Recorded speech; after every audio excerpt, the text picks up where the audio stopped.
de la materia de biología.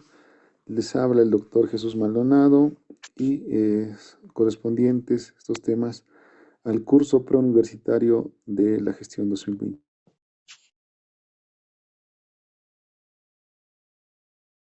Los órganos están conformados por tejidos, ¿no?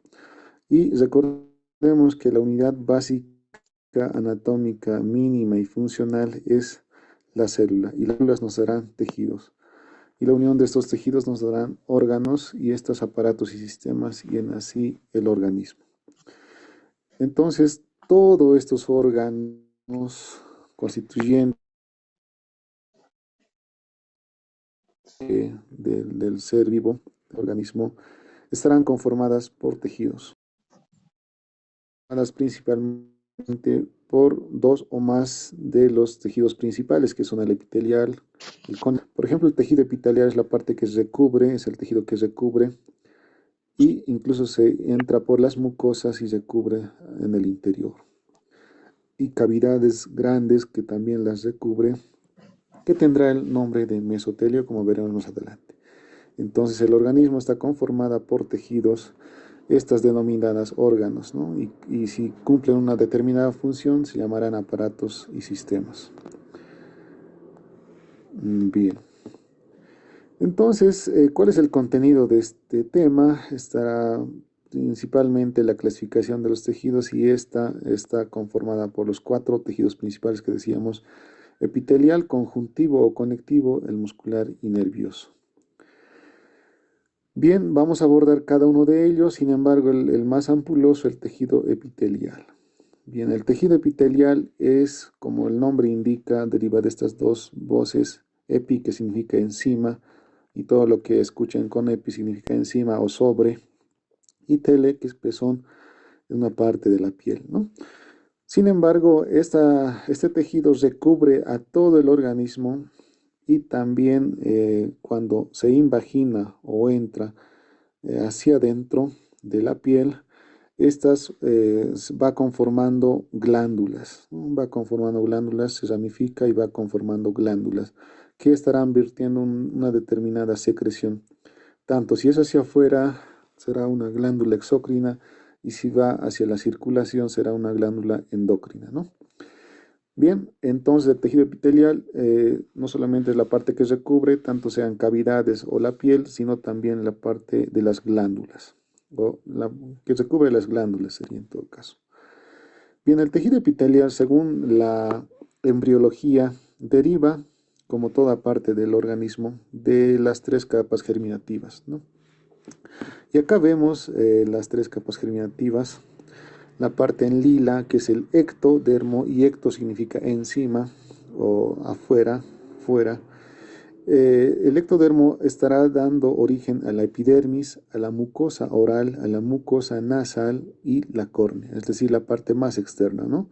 La parte que recubre tanto los ojos, será la córnea, la parte de la cavidad nasal, solamente el principio de la cavidad nasal, la mucosa oral y la epidermis. Y el endodermo, la parte más interna, endo, adentro, reviste las vías respiratorias, las vías digestivas, el hígado y el páncreas. Y está representado aquí con verde, y es la parte más fácil que se puede memorizar o tiene más lógica en esta gráfica, ¿no? Empieza de la boca, el tubo digestivo comprende desde la boca hasta el ano, ¿no? Entonces toda esa parte que está recubierto estará conformada o tiene un origen endodérmico. Y el pulmón en la embriología nace a través de un esbozo pulmonar, y esta parte también está conformada por endodermo. Y a través del esbozo van naciendo los 2 pulmones, ¿no? Y todo lo demás estará conformada por mesodermo o la capa media de las capas embriológicas. Bien. Entonces, ¿cuáles son las funciones del tejido epitelial? Si ya nos damos una idea, esta nos cubre nos sirve de protección ante, por ejemplo, presiones mecánicas o abrasión. Cualquier corte primero llega a la epidermis, es decir, al tejido epitelial. También sirve de transporte transcelular porque las células no están solas, ¿no? sino que estas, por ejemplo, cualquier medicamento que nos colocamos, ya sean estas más lipofílicas, las cremas, por ejemplo, son más lipofílicas, estas atravesarán todo el espesor de la piel, de la epidermis, y llegarán al lugar para producir analgesia o cualquier efecto que quieran hacer, ¿no? Nos sirve de protección ante patógenos, por ejemplo, ya sean bacterias o virus, que no tienen acceso fácil por la protección que nos brinda el tejido epitelial. Son precursores o de sustancias como moco, mucinas, enzimas. Esto en las glándulas, por ejemplo, las glándulas que son tejido epitelial invaginadas, es decir, hacia adentro, que estarán cumpliendo una función de secreción, ¿no? Esto ya sean hormonas, si son hormonas serán endocrinas, ¿no? La absorción desde la luz, por ejemplo, esto se cumple en el intestino delgado, sobre todo, donde la célula tiene microvellosidades, prolongaciones de su membrana plasmática que sirve de absorción. Esta sustancia que nosotros comemos, masticamos y en el tubo digestivo se mezcla, estará pasando hasta la circulación. Entonces, esto será parte también del transporte transcelular, ¿no? Uniones intercelulares, todas las células no están solas, están al lado de otras células, hay una comunicación constante entre estas. Y en la parte sensorial nos servirá para, por ejemplo, degustar eh, las distintas sustancias. En la retina para, para observar, y también en las células ciliadas del oído para la audición, ¿no? El órgano de Corti y Scarpa encargadas de la audición y del equilibrio. Bien, aquí está otro ejemplo de transporte, la reabsorción a nivel de los riñones, el transporte de moléculas en los vasos sanguíneos y el intercambio gaseoso en los pulmones, ¿no? Que será también parte de las funciones del tejido epitelial. ¿Y cómo lo clasificamos o cómo lo dividimos? Es complejo la clasificación y muy disperso en el libro. Sin embargo, yo la clasifico de esta manera: en un tejido epitelial simple, un estratificado y el de transición. Y este lo pongo muy aparte porque solamente se encuentra en las vías urinarias, y tomarlo en cuenta esto, vías urinarias. Y se denominan simples porque solamente están conformadas por una capa de células, y las estratificadas por varias capas de células. Bien, en las simples tendrán tres formas geométricas: el plano, el cúbico y el cilíndrico. Solo hay esas tres formas, no hay otro tipo de célula. Bien, en los estratificados generalmente pueden ser planos estratificados o cúbicos estratificados y cilíndricos estratificados, también con esas tres formas. Ok, bien. Entonces vamos con epitelios simples, es decir, aquellas que tienen solamente una capa de células. Y, por ejemplo, el epitelio plano se encuentra en los vasos sanguíneos, en los alvéolos pulmonares. Empecemos por los alvéolos pulmonares. En los alvéolos, para que exista un intercambio gaseoso, el epitelio debe ser muy simple o muy delgado para que haya ese intercambio gaseoso, ¿no? Entonces, en los alvéolos pulmonares tenemos el epitelio plano simple. En los riñones, en la asa de Henle, esta parte de la asa de Henle, que también sirve de absorción para ciertas sustancias, también tiene un epitelio plano simple, es decir, una sola capa de células planas. En la capa parietal de la cápsula de Bowman, este es el glomérulo, y esta está recubierta por estas células en celeste, que son células planas, que está conformando la capa parietal de la cápsula de Bowman. Y esta parte que recubre a los vasos sanguíneos o al glomérulo como tal será la capa visceral. Esta terminología se repite en medicina: la capa parietal, que recubre las paredes, y la capa visceral, que está envolviendo alguna víscera. En este caso la víscera sería el glomérulo, ¿no? El glomérulo significa ovillo, y es un ovillo de vasos sanguíneos. Y a través de esta sale la filtración de la orina y se va pues por este lado, ¿no? Por ejemplo acá, la sangre llega por un vaso aferente, entra ahí al glomérulo y lo que se filtra va a, a la orina, ¿no? Se va a los riñones y se expulsa o se excreta como orina. Entonces la capa parietal de la pared está conformada por células planas simples, ¿bien? Y también los vasos sanguíneos que sirven de transporte de sangre también está conformada por un epitelio plano simple. Si ustedes tocan algún vaso sanguíneo, ya sea de un pollo o de cualquier animal, si tocan las arterias sobre todo, tiene un epitelio plano y es muy liso, pues por donde le da esa característica para que se deslice la sangre con esa velocidad. También están cubriendo cavidades como la cavidad pericárdica del corazón, pericardios del corazón, y la cavidad pleural que recubre la caja torácica y la cavidad peritoneal que recubre la cavidad abdominal. Estas se llaman mesotelios, sin embargo están conformadas por un epitelio plano simple. El epitelio cúbico forma conductos de glándulas. Por ejemplo, aquí vemos está un epitelio cúbico simple, es decir, que solamente tiene una capa de células cúbicas. Recubren el ovario o los ovarios, mejor dicho, y están en los túbulos renales, es decir, en estas partes, ¿no? Los túbulos renales. Los conductos que excretan generalmente están conformados por epitelios cúbicos simples y a medida que van agrandándose se vuelven cilíndricas, ¿no? Más o menos la idea que deben tener es cúbica, cúbica, cúbica, cilíndrica, cilíndrica, cilíndrica para los conductos. Bien, y el epitelio cilíndrico reviste el tubo digestivo, la vesícula biliar, los conductos de grandes glándulas, lo decíamos aquí, los bronquios, el útero, las trompas de falopio llamados oviductos y el conducto deferente. Necesito que se aprendan estas dos por lo menos para que puedan descartar esta, ¿no? Bien, estos ejemplos es necesario que aprendan. Y los epitelios estratificados, es decir, las que tienen más de una capa de células, en el epitelio plano, por ejemplo, tenemos solamente en este el queratinizado y el no queratinizado, solamente en el epitelio plano. Bien, entonces en el epitelio plano, el queratinizado es aquella que contiene células que contienen queratina en su interior y son células anucleadas, que no tienen núcleos y con el tiempo se va descamando, ¿no?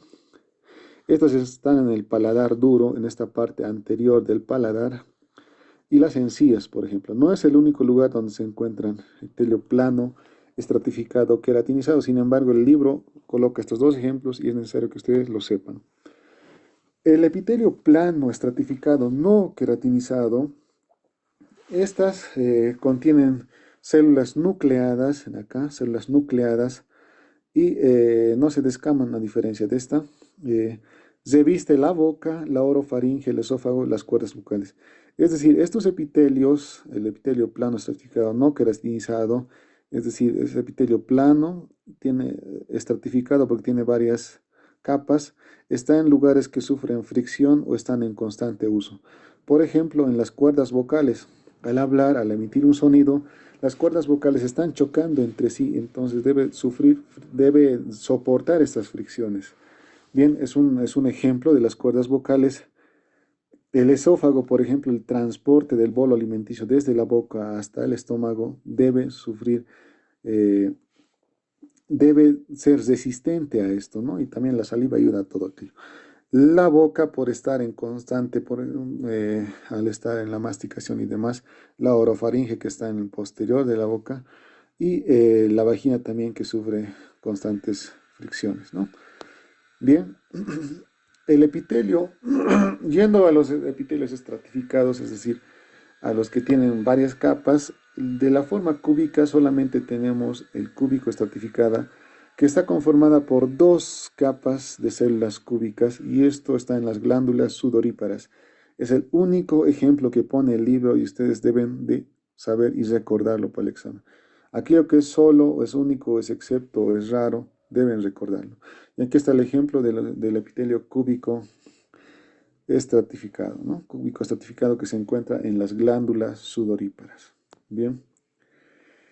El epitelio Yendo a los epitelios estratificados, tenemos la forma cilíndrica. Estas pueden ser pseudoestratificadas, es decir, que parecen tener varias células. Sin embargo, estas, por ejemplo, llegan a la membrana basal. Esa es la característica del pseudoestratificado, que tienen contacto con la lámina basal. La lámina basal es la parte de tejido conectivo que sostiene a las células. Esta es la lámina basal y esta es la célula. Entonces, en la pseudoestratificada todas llegan a la lámina basal. Por ejemplo, veamos esta célula, por ejemplo, está llegando a la lámina basal. Mientras que las estratificadas están alejadas, es decir, están estratificadas como el nombre indica, ¿no? Están una célula sobre otra. Los ejemplos del epitelio cilíndrico estratificado tenemos a la conjuntiva, algunos conductos excretores grandes, y aquí se repite esto y eso es necesario que ustedes tengan muy en cuenta, regiones de la uretra masculina, por ejemplo, en esta región, ¿no?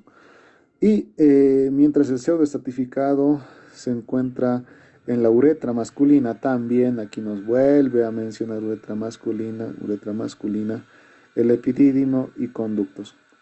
¿Cuál sería la manera de preguntarles? Por ejemplo, les diría, el epidídimo está conformada por un epitelio estratificado, opción A, opción B, pseudoestratificado, será la opción B, ¿no? Porque solamente epidídimo aparece acá. Sin embargo, las otras opciones para darlos como pregunta es más confuso. Lo que deben tener en cuenta es que si el pseudoestratificado se une o se encuentra en contacto con la lámina basal, mientras que el estratificado no tiene contacto con la lámina basal, solo la célula basal o estas, ¿no? Muy bien. Entonces decíamos que el tejido epitelial está conformado por los epitelios y las glándulas. Las glándulas que son invaginaciones, es decir, una que se entran hacia adentro desde de la piel o de algún organismo, de algún órgano. Estas conformarán glándulas, una vez ramificadas conformarán glándulas. Glándula significa secreción. Bien, entonces se los divide a estas glándulas, no es la única división que se hace, sin embargo el libro solamente menciona estas, se las puede clasificar en autócrinos, parácrinos y endócrinos. ¿Qué quiere decir? Que las glándulas autócrinas que se estimulan a sí mismas, es decir, su secreción estimula a su propia glándula. ¿Ya? Mientras que las parácrinas, para la célula diana está próxima. Para significa al lado, es decir, que la glándula está acá y puede estimular una glándula que está cercana a ella. Y las endocrinas son aquellas células dianas que están lejos y por estar lejos necesitan ser transportados por la sangre.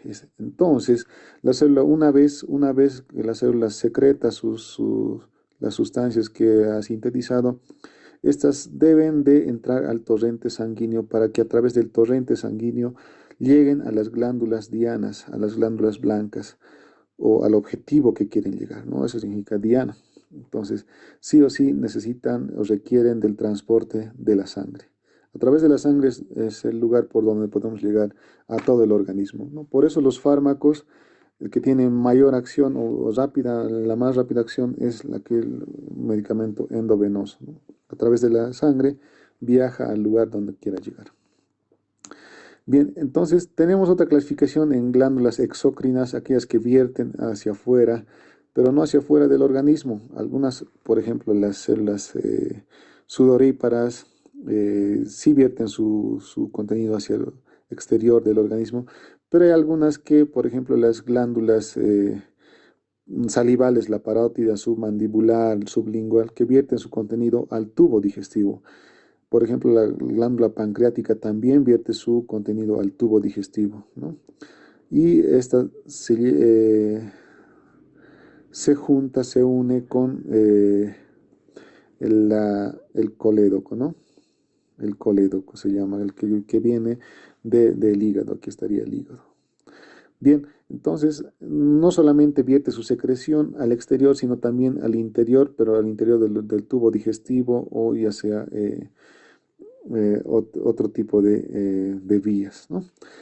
Entonces tenemos a las glándulas mucosas, por ejemplo, las glándulas mucosas son la glándula submandibular, y la sublingual, o también en el estómago tenemos glándulas mucosas, es decir, que tiene más contenido de mucina en su composición. Mientras que en las glándulas serosas tenemos al páncreas y la parótida. La parótida, para significa paralelo o al lado de otos, oído. Entonces es una glándula que está al lado del oído que, por ejemplo, en la adolescencia sufre una infección viral y se puede, o ustedes conocen como parotiditis, ¿no? Esta tiene una secreción serosa, igual que el páncreas. El páncreas, aquí lo vemos. Y las glándulas mixtas estarán conformadas por sus secreciones tanto sea serosa y mucosa. Existen esos dos tipos de secreciones, las mucosas y las serosas. Y si tiene ambas, será una glándula mixta, ¿no? Aquí tenemos la glándula lagrimal, la glándula mamaria, que son glándulas o son ejemplos de glándulas exócrinas, es decir, que vierten su contenido al exterior, ¿no? Aquí vemos algo interesante que se comunica con las fosas nasales, ¿no? Por eso cuando lloramos, la glándula lagrimal está a este nivel, está en la parte lateral, en la comisión lateral del ojo, superior y lateral. De aquí el contenido de la lágrima viene y a través de los conductos se va hasta las fosas nasales, ¿no? Por eso es que lloramos y pareciera que lloramos también de la nariz. Pero sin embargo es por esta disposición, ¿no? Ah, también existían que algunos que disparan leche, creo, por las vías lagrimales, ¿no? Bien, las glándulas endocrinas, a diferencia, decíamos que vierten su contenido a la sangre porque sus células efectoras están lejos de donde se secretan las glándulas. Por eso es necesario que la glándula sí o sí utilice el torrente sanguíneo al aparato circulatorio para poder distribuir. Una vez llegada a la sangre, esté donde esté, por ejemplo, la tiroides, aquí tenemos la glándula tiroides, esta vierte su contenido a las venas, ¿no? Venas principalmente, no arterias, y de las venas llegará al corazón y del corazón a todo el organismo y cumplirá su función, ¿no? Bien, tenemos ejemplos, las glándulas tiroides, paratiroides que están al lado de la tiroides, las suprarrenales, por llamarse supra, que están encima de los riñones renales acá, la hipófisis, la glándula hipófisis que está en el sistema nervioso central, la glándula pineal que está por detrás, los ovarios en las mujeres, la placenta y los testículos en los varones, ¿no? Estas son ejemplos de glándulas endocrinas, es decir, las que vierten su secreción a la circulación y tienen un tejido diana lejos de donde se produce la secreción. Y bien, pasamos al otro tejido principal. Decíamos que los cuatro tejidos principales son el epitelial, el conectivo o conjuntivo, el muscular y el nervioso.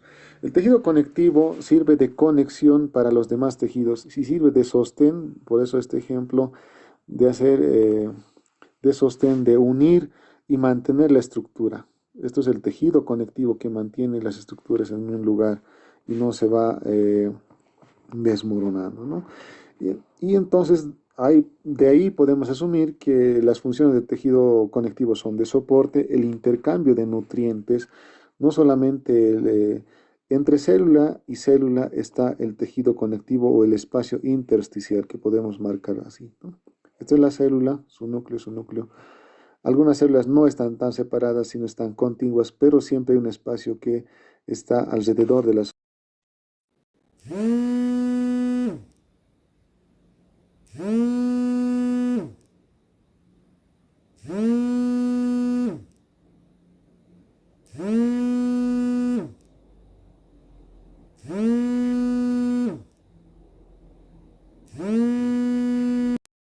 Almacenamiento de grasa. Aquí, por ejemplo, vemos el adipocito, la célula que almacena la grasa en el cuerpo, ¿no? Eh, bien, esas son las funciones del tejido conectivo.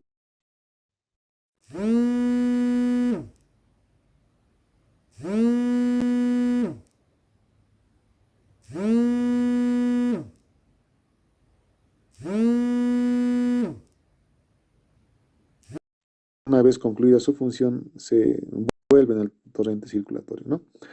Necesito que aprendan estas células porque se repiten. pero necesito que aprendan estas células. Los fibroblastos, encargadas de hacer la fibrosis de la cicatrización. Los adipocitos, que son células fijas. Las grasas no se movilizan. Si se movilizan son cuando se fragmentan. Los pericitos, que están alrededor de los vasos sanguíneos. Los mastocitos, que son las células macrófagos que se encargan de la protección, y los macrófagos como tal. Los monocitos, los mastocitos, que son células defensoras, y los macrófagos, que son las células que ingieren a las células dañinas. Muy bien. Eh, bien, pasamos a las células transitorias, que si se dan de cuenta, aquí tenemos a las células sanguíneas como tal, ¿no?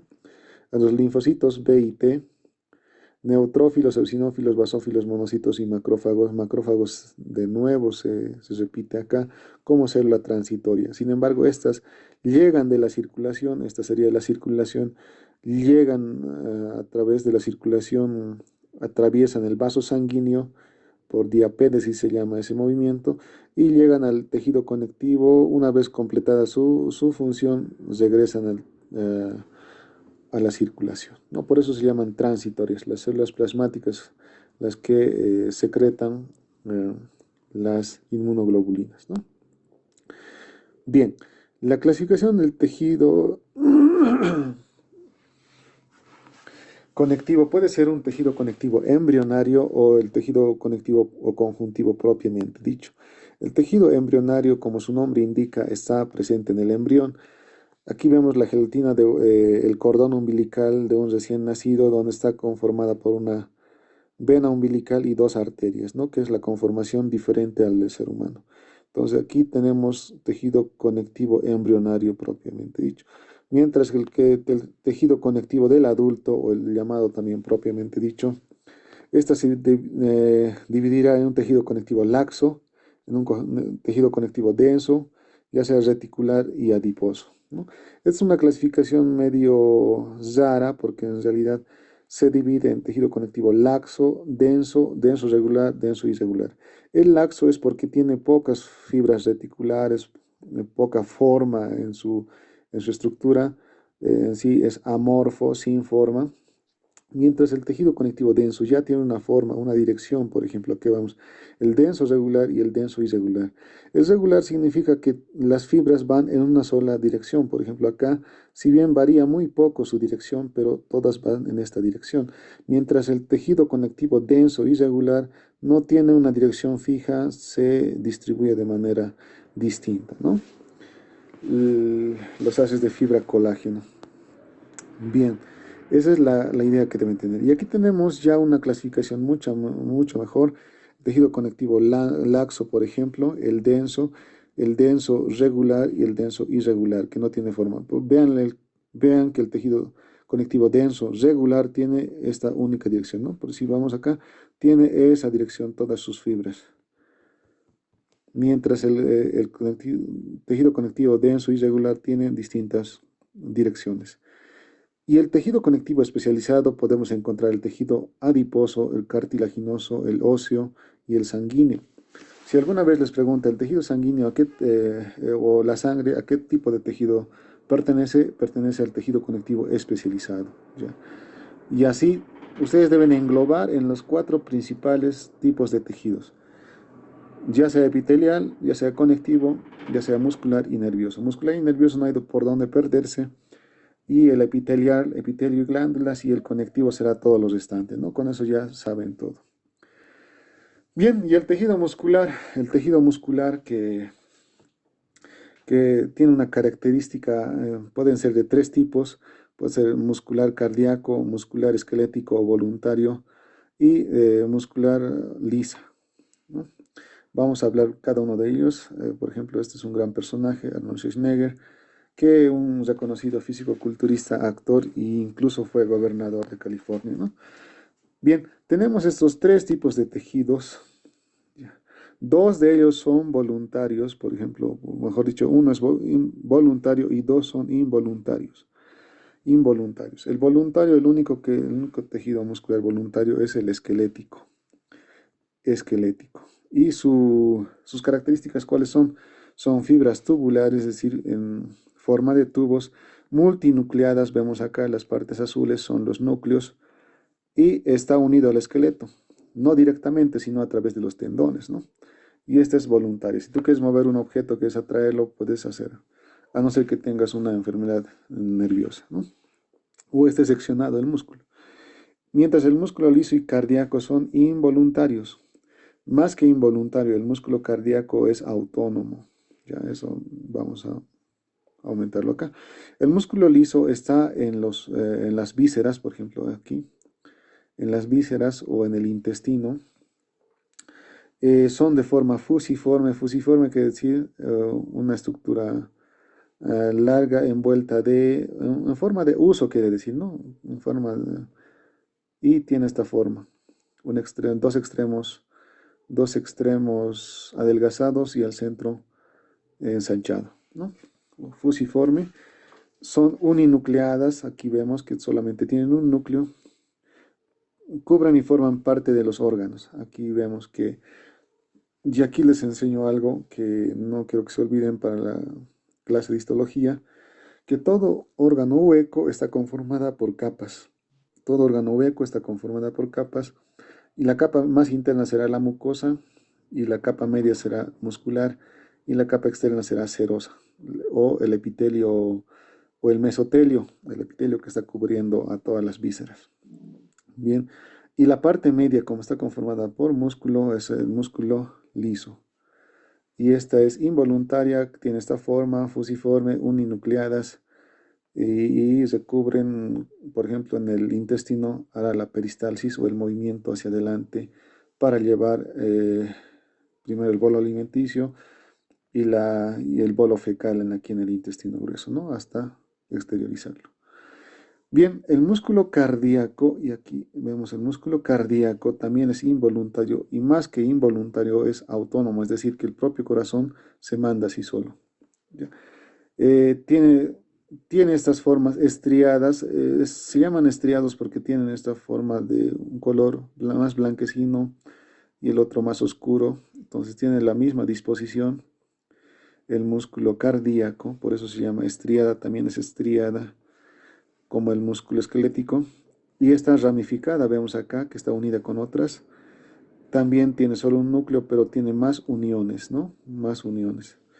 Y forma parte de la pared del corazón.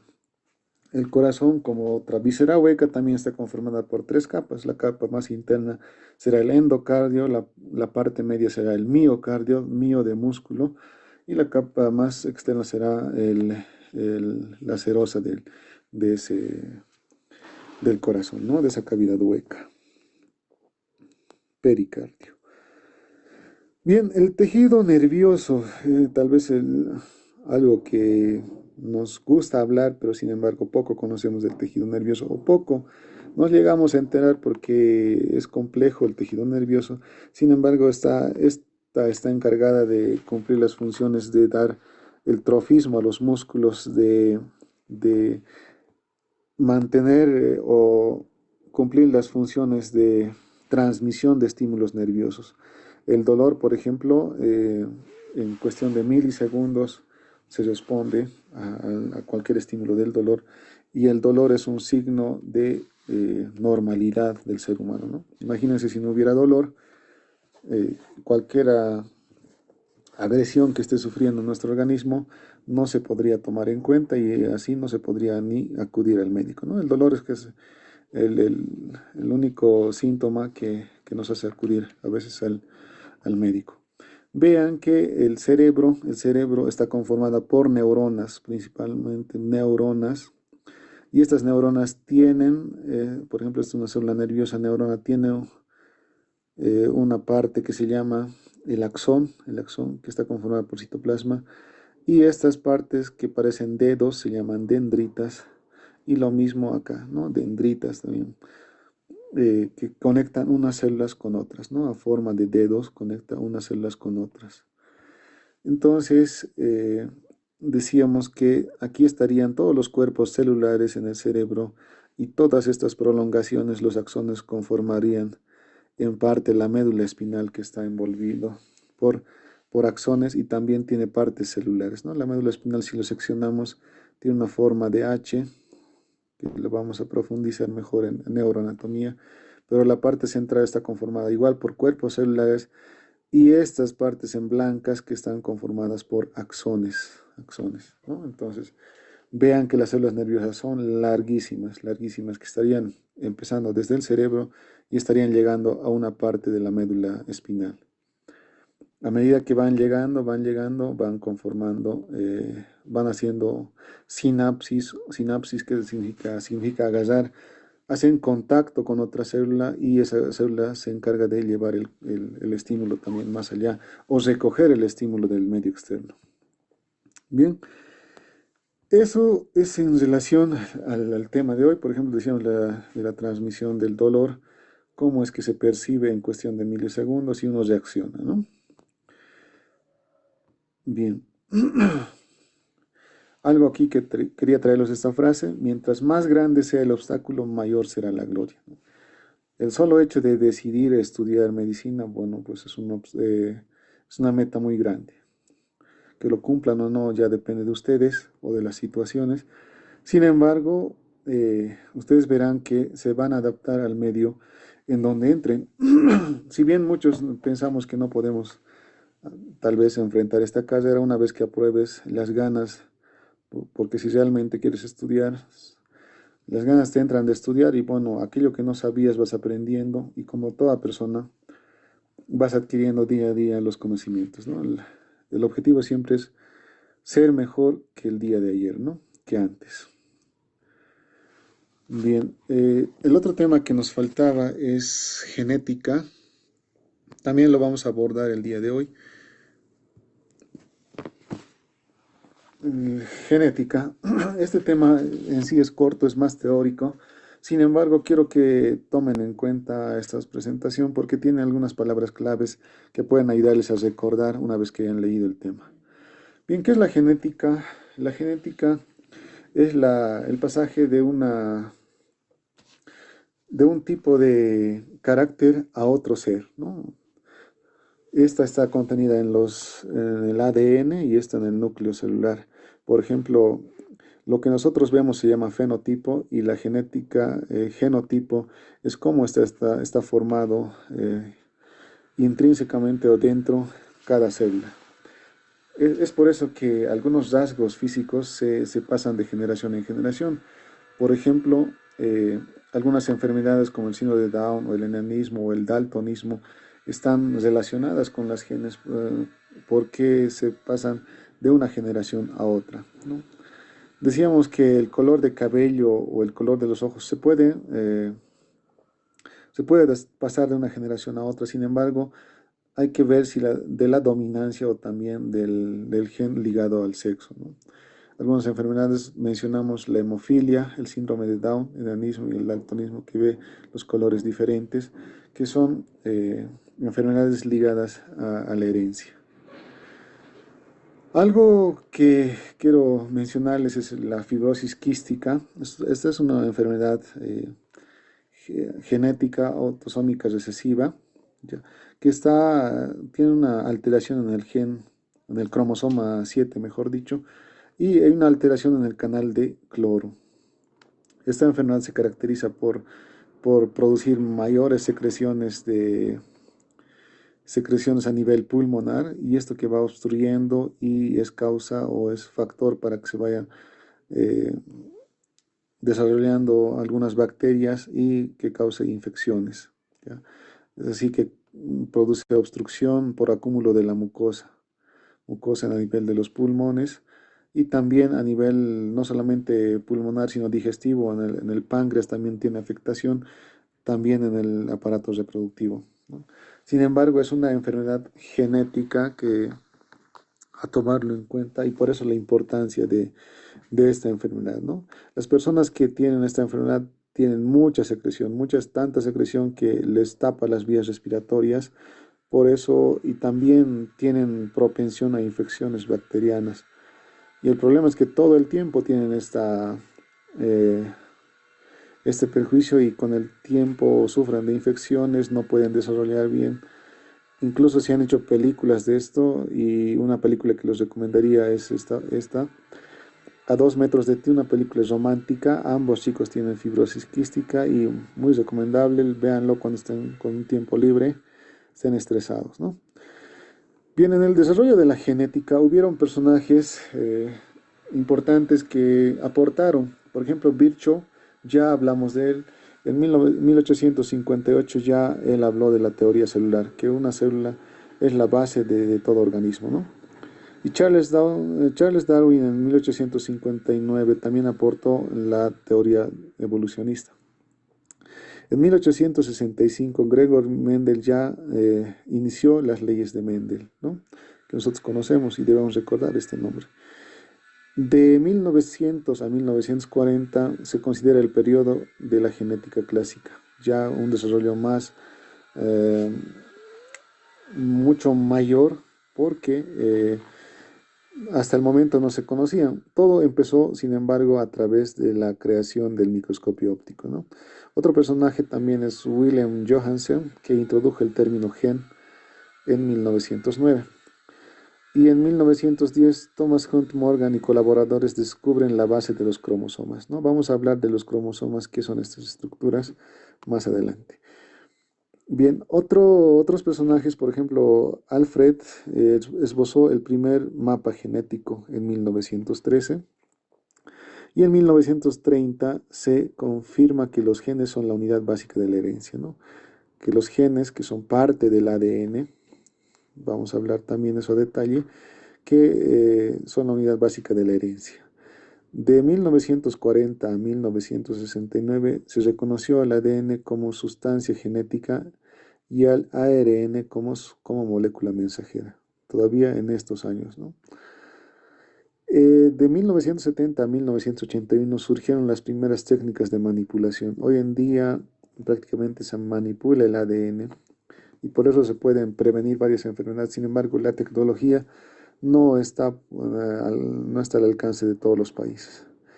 En 1990 ya Lipchi Tsui y Francis Collins y John Jordan encontraron el gen de la fibrosis quística de lo que hablábamos, ¿no? ¿Por qué? Se preguntaban por qué se produce la fibrosis quística y desde ahí se desarrolló cuál era la razón de esta enfermedad. Estos nombres deben recordar James Watson y Francis Crick, que fueron los ganadores del premio Nobel por describir la doble hélice del ADN, ¿no? También lanzaron el proyecto Genoma Humano también en 1990. El proyecto Genoma Humano ya en 1995 al 96, Ian Wilmot y Kate Campbell captaron la secuencia del genoma humano. El genoma humano describieron los 46 cromosomas que conforman y pueden hoy en día decir en qué cromosoma y en qué brazo del cromosoma está la enfermedad, ¿no? Y aquí hablamos de la clonación de la oveja Dolly, que a partir de una glándula mamaria se creó prácticamente otra, otro animal igual o semejante a este, ¿no? Hablamos también ya de eso anteriormente, ¿no? Sin embargo, vean cómo fue el desarrollo de la genética. Desde el 2001 hasta el 2019, ya considerado el siglo de la genética, se completó el proyecto del genoma humano, que es un proyecto que describió a detalle cuántos son los cromosomas y en cuáles lugares están afectadas en determinadas enfermedades. Bien, entonces adentrémonos a esto, que necesito que estos conceptos lo tengan muy en claro y siempre recordando a la célula, ¿no? Que es el principio de todo. En la célula tenemos una estructura membranosa generalmente situada en el centro, por eso su nombre llamado núcleo. Y dentro del núcleo existen estas estructuras llamadas cromosomas. Los cromosomas fueron los primeros en describirse porque se puede visualizar al microscopio óptico, es decir, solamente con lentes. Hoy en día tenemos microscopios electrónicos. ¿Ya? Entonces, ¿qué son los cromosomas? Pero para entender los cromosomas es esta estructura en forma de X, esta estructura en forma de X. Es, eh, debemos hablar de las cromatinas. ¿Qué es la cromatina? Es un complejo de DNA y proteínas que representa los cromosomas relajados y desenrollados en el núcleo en interfase. Es decir, para que esta estructura, como es tan larga, necesita enrollarse y caber en esta estructura tan pequeña. Y para eso se enrolla en estructuras llamadas cromosomas. Entonces, los cromosomas son fibras de cromatina de estas que se condensan tanto y se enrollan tan ajustadamente durante la mitosis y la meiosis. Es decir, el enrollamiento de estas estructuras llamadas cromatinas y estas, una vez que se enrollan en pequeñas estructuras como fueran pequeños nudos, se llaman histonas. Estas histonas, conforme se van enrollando, forman el cromosoma que se encuentra en el núcleo de la célula. ¿Ok? Entonces, este es un ejemplo básico o base que deben tener para entender todo lo demás. Entonces, ¿qué partes tiene el cromosoma? Ya decíamos que el cromosoma es esta estructura que es solamente el superenrollamiento de las cromatinas y de las histonas. Aquí vemos de nuevo, ¿no? De las histonas. Está unido en su centro, en la parte central, por una estructura llamada centrómero. Mero significa unidad, por una unidad que los une ambos y los divide. Otro, y los divide en un brazo corto y en un brazo largo. El brazo corto también llamado brazo P, de pequeño si ustedes quieren recordarlo, y el brazo largo, en un brazo Q. Y eh, el cromosoma está conformada por dos cromátidas, o sea, son la mitad de un cromosoma las cromátidas, ¿no? Obviamente recordando esto, que toda esta estructura se encuentra en el núcleo, que es el superenrollamiento de las cromatinas y del material genético. Aquí vemos el ADN que se va enrollando, y esta estructura es la que nos está mostrando acá, las cromatinas y los histones. ¿Y qué es el gen? El gen es un segmento del ADN, es un segmento del ADN que nos sirve para la síntesis de proteínas y también para pasar la herencia, ¿no?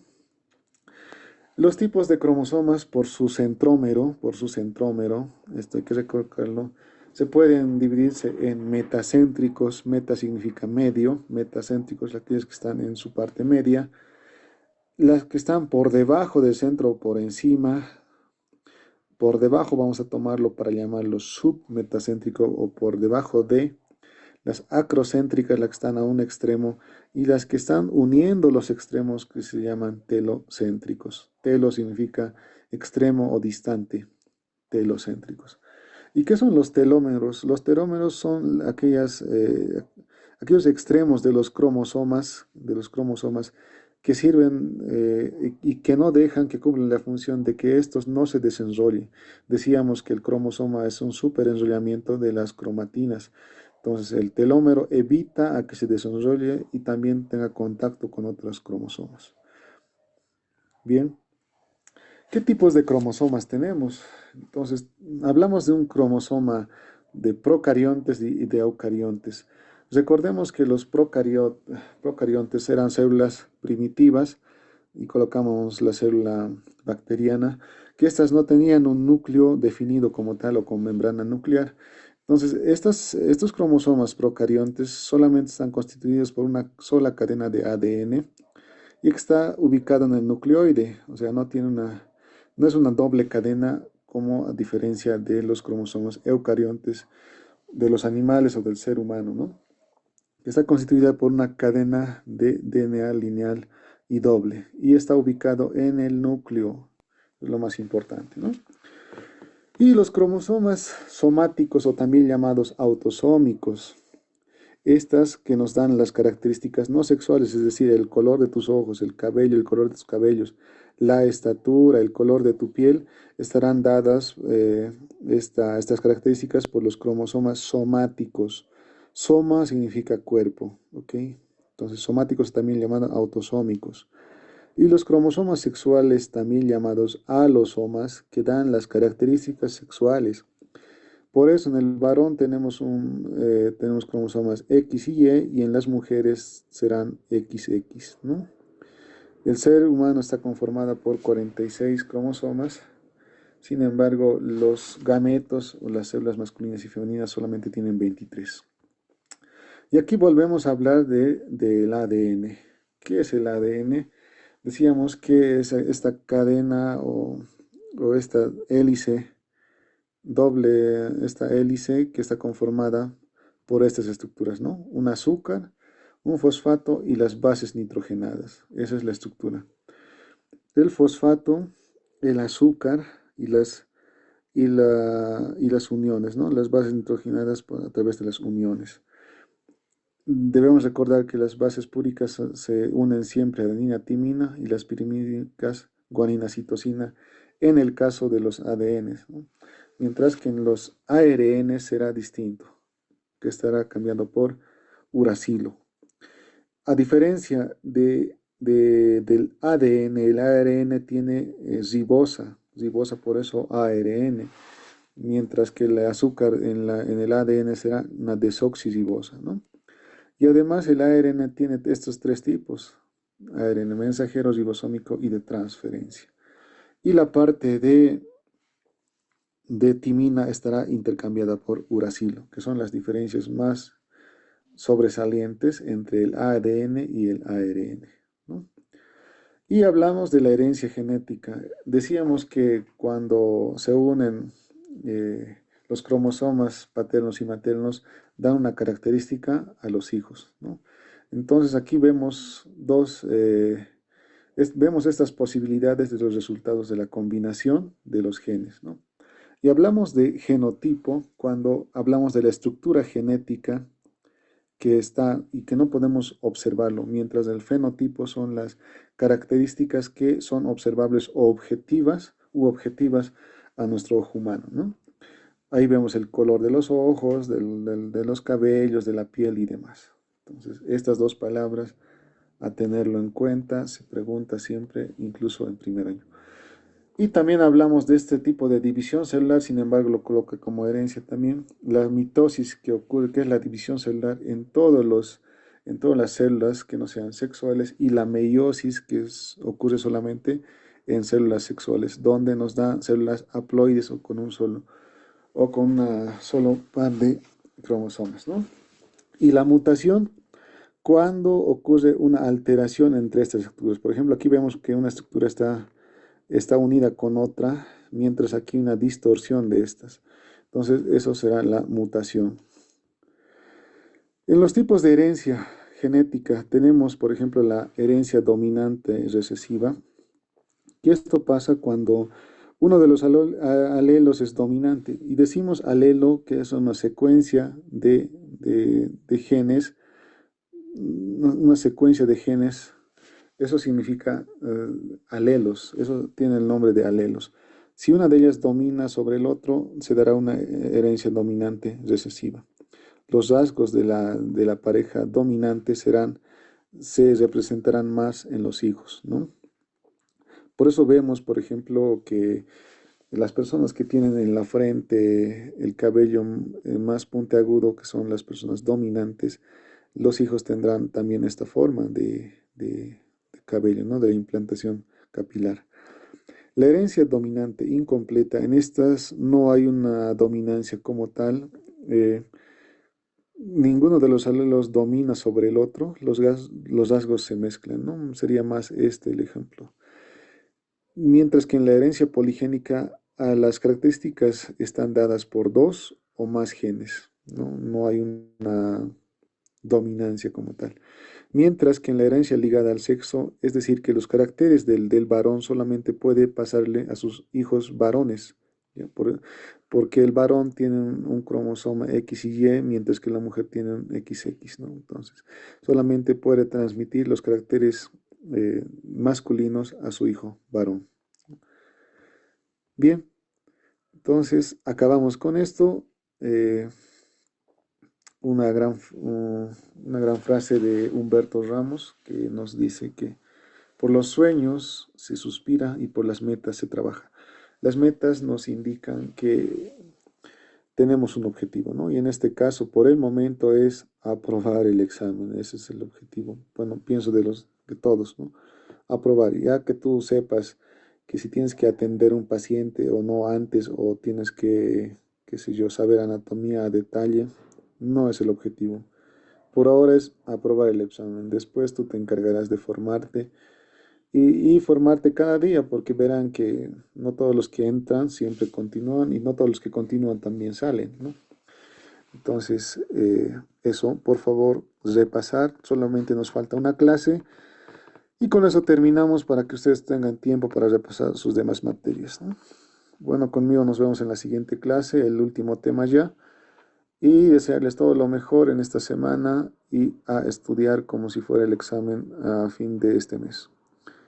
Muy bien, muchas gracias a todos por su asistencia y los espero en la siguiente clase.